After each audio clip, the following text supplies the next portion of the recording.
Welcome back to the Sabbath School vlog. This is Tuesday, March 31st, and today's lesson is entitled Mosaic Law Ceremonial.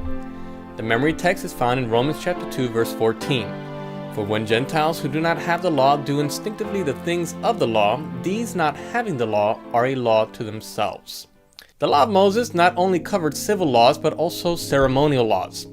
These ceremonial laws dealt with how the people would interact with the sanctuary, or temple, which was the center of Israelite worship.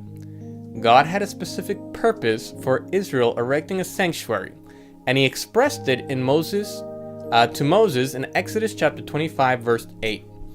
The Bible reads, "Then have them make me a sanctuary, and I will dwell among them. Make this tabernacle and all its furnishings exactly like the pattern I will show you." Through the sanctuary, God wanted to illustrate visually how he was going to solve the sin problem that causes separation, so that he may be able to dwell among his people as he always desired to do. Through the sacrifices, feasts, and holy days, the Lord presented what the lesson refers to as mini prophecies, and they would show what the Messiah's ministry would accomplish. The author of Hebrews tells us in chapter 10, verse 1, "The law is only a shadow of good things that are coming, not the realities themselves. For this reason, it can never, by the same sacrifices repeated endlessly year after year, make perfect those who draw near to worship." The ceremonial law was just a shadow that would point the believer's mind to the sacrifice of Christ, a tutor that then gave way to the teacher. The question now is, how did Jesus respond to the ceremonial laws? Matthew chapter 8, verses 1 through 4 says, "When Jesus came down from the mountainside, large crowds followed him. A man with leprosy came and knelt before him and said, 'Lord, if you are willing, you can make me clean.' Jesus reached out his hand and touched the man. 'I am willing,' he said, 'be clean.' Immediately he was cleansed of his leprosy.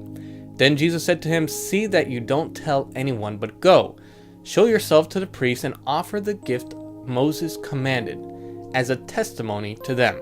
To touch a leper would be to make yourself ceremonially unclean, which would make you unfit to approach the temple. In this situation, Jesus seems to disregard the law by touching the leper, yet at the same time instructs the healed man to offer the gifts that the law of Moses commanded.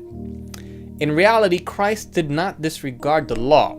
He was fulfilling it. Christ's touch took away the reproach of this man and removed the separation that his leprosy created. Christ was fulfilling the purpose of the sanctuary.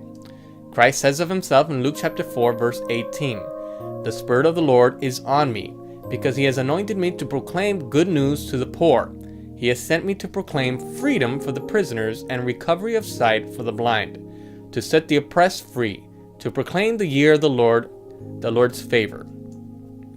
Isaiah 53 verses 4 and 5 says, "Surely he took up our pain and bore our suffering. Yet we considered him punished by God, stricken by him and afflicted. But he was pierced for our transgressions. He was crushed for our iniquities. The punishments that brought us peace was on him, and by his wounds we are healed." Jesus is the living temple, and he wants to touch your life and my life. He wants to solve the sin problem that causes separation. He is willing if we are. God bless you and keep you in his grace. Have a wonderful day, and God willing, I will see you tomorrow.